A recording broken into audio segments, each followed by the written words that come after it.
Bonjour, je m'appelle Christine, je viens de la région de Mulhouse et je suis ravie de partager cette petite méditation sur Galates 3, versets 1 à 14, que je vous propose de lire dans la Bible, la version du Semeur.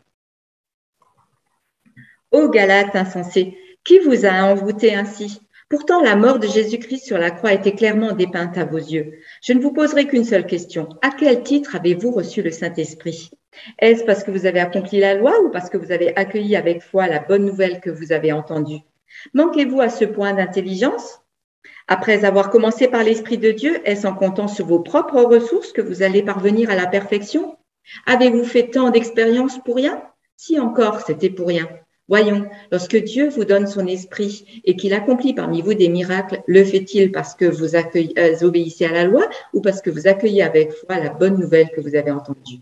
Or, il en a déjà été ainsi pour Abraham, car l'Écriture déclare à son sujet, il a eu confiance en Dieu et Dieu, en portant sa foi à son crédit, l'a déclaré juste. Comprenez-le donc, seuls ceux qui placent leur confiance en Dieu sont les fils d'Abraham. De plus, l'Écriture prévoyait que Dieu déclarerait les non-juifs justes s'ils avaient la foi. C'est pourquoi elle annonçait par avance cette bonne nouvelle à Abraham, qui sera une source de bénédiction pour toutes les nations. Ainsi, tous ceux qui font confiance à Dieu, comme Abraham lui a fait confiance, ont part à la bénédiction avec lui. En effet, ceux qui comptent sur leur obéissance à la loi tombent sous le coup de la malédiction, car il est écrit « Maudit soit l'homme qui n'obéit pas continuellement à tout ce qui est écrit dans le livre de la loi ». Il est d'ailleurs évident que personne ne sera déclaré juste devant Dieu grâce à son obéissance à la loi, puisque l'Écriture déclare « Le juste vivra par la foi ». Or, le régime de la loi ne fait pas dépendre de la foi de la justice de l'homme devant Dieu. Au contraire, il obéit à cet autre principe. C'est en accomplissant tous ses commandements que l'on obtient la vie. Le Christ nous a libérés de la malédiction que la loi faisait peser sur nous en prenant la malédiction sur lui à notre place. Il est en effet écrit « Maudit est quiconque est pendu au gibet ». Jésus-Christ l'a fait pour que grâce à lui, la bénédiction d'Abraham s'étende aux non-juifs et que nous recevions par la foi l'Esprit que Dieu avait promis.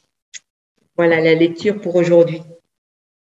Paul, à 2 reprises, pose presque la même question. Au verset 2, à quel titre avez-vous reçu le Saint-Esprit? Est-ce parce que vous accomplissez la loi ou parce que vous avez accueilli avec foi la bonne nouvelle que vous avez entendue? Et au verset 5, lorsque Dieu donne son esprit et qu'il accomplit les miracles parmi vous, le fait-il parce que vous accomplissez la loi ou parce que vous avez accueilli avec foi la bonne nouvelle que vous avez entendue? Pourquoi Paul insiste-t-il sur ces deux questions? Que puis-je en retirer? Tout d'abord, au verset 2, il est question de recevoir le Saint-Esprit et à quel titre? Recevoir le Saint-Esprit m'interpelle. Suis-je convaincu d'avoir reçu le Saint-Esprit? Quelle est ma relation avec lui? Ensuite, à quel titre? Est-ce parce que je fais tout pour avoir de bonnes œuvres, pour accomplir la loi, ou parce que je prends avec foi la parole que je lis, que je reçois, et que je crois également à la parole de Jésus qui dit dans Jean 15, versets 16 à 17, « Et moi, je demanderai au Père de vous donner un autre défenseur de sa cause qui restera toujours avec vous. C'est l'Esprit de vérité que le monde ne peut pas recevoir parce qu'il ne le voit pas et ne le connaît pas. Quant à vous, vous le connaissez parce qu'il demeure auprès de vous et qu'il sera en vous. » Au verset 5, il est question de lorsque Dieu donne son esprit et accomplit des miracles, le fait-il parce qu'on obéit à la loi et aux commandements ou parce qu'on accueille avec foi la parole que l'on entend? Pour répondre à ces deux ensembles de questions, l'apôtre Paul va prendre l'exemple d'Abraham, qui est un modèle de foi par excellence. Nous trouvons son histoire dans Genèse 12 à 18. Tout d'abord, Abraham a manifesté sa foi en Dieu en prenant au sérieux l'ordre qu'il lui avait donné de quitter son pays, de quitter sa nation, sa famille et d'aller vers le pays qu'il lui montrerait. Il n'y avait pas de destination précise dans cet ordre, juste l'indication du pays que je te montrerai. Il fallait beaucoup de foi et de courage pour obéir à cet ordre et partir comme ça à l'aveuglette.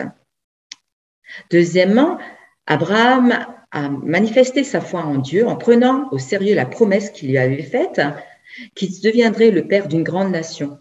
Lui qui, avec sa femme, était déjà très âgé, n'avait pas d'enfants et que rien humainement leur permettait d'espérer encore en recevoir.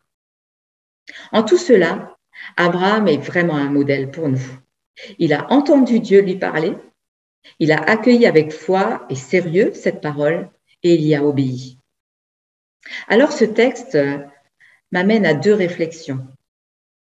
La première, c'est comment est-ce que j'accueille la parole de Dieu dans ma vie lorsque je la lis, lorsque je l'entends? Quel impact a-t-elle sur ma vie? Est-ce que je la serre contre moi? Je la médite et j'essaye d'y obéir? Ou est-ce que j'y réfléchis un peu, je la mets de côté en me disant plus tard? Ou peut-être même pire, elle n'est pas pour moi. Personnellement, j'ai appris à écrire chaque fois quand je reçois quelque chose du Saint-Esprit, à le noter dans un cahier, à mettre la date.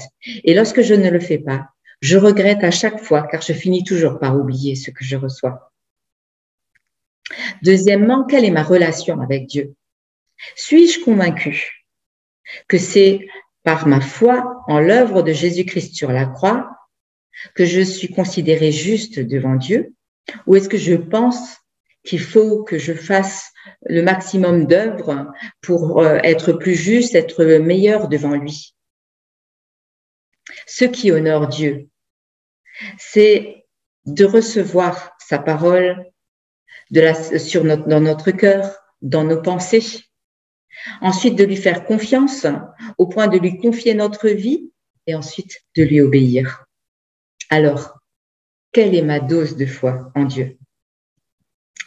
Je souhaite de tout cœur que chacune et chacun puisse expérimenter le bonheur qu'il y a à placer toute sa confiance en Dieu et en sa parole. Je vous souhaite une très bonne journée, une excellente semaine, que le Seigneur vous garde, vous bénisse abondamment et que cette méditation vraiment nous permette de découvrir durant cette semaine un peu plus de l'intimité avec Dieu.